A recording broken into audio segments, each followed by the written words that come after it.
5, 18 2 வரி விதிப்புகள் மட்டும்தான் செய்யப்படும் ஜிஎஸ்டிலன்னு சொல்லுவதே ஒரு வகையான முக்கியமான பேசுபொருள். அதுல நான் சொல்றது லாங் டேர்ம் ப்ராசஸ்ல கிடைக்கிற பெனிஃபிட், அதாவது இருக்கக்கூடிய பிரச்சனைகளை சரி பண்ணுவது, மூழ்கி கொண்டிருக்கிற படகுல இருந்து கொஞ்சோண்டி தண்ணியை கோதி ஊத்துற வேலைதான்.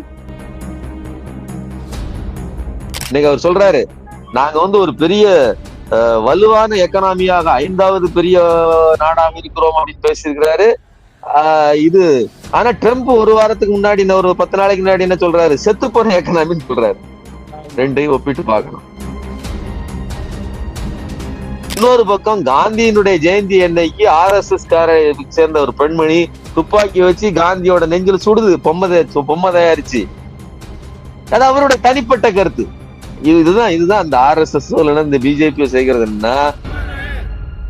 சுதந்திரத்தில் RSS பங்களிப்பு ஒன்றுமே இல்லையா? அப்படி இல்லாமையா தொடர்புபடுத்தி பேசுவார் ஒரு கேள்வி இருக்கா இல்லையா? அந்த இடத்துல போய் உட்கார்ந்துட்டு நீங்க இருக்கக்கூடாதுன்னு சமிக்கைகளை வெளியிடுகிறார். அது வெளியிட்ட உடனே பேசு பொருளாகுது.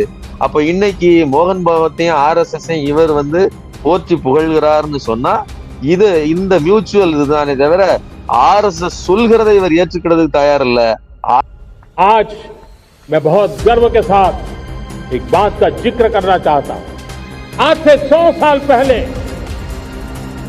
एक संगठन का जन्म हुआ, राष्ट्रीय स्वयंसेवक संघ। நீ உன்னுடைய வெற்றி தப்பானது, நீ ஜெயிச்சதே தப்புன்னு விலகிட்டு நீ பேசு.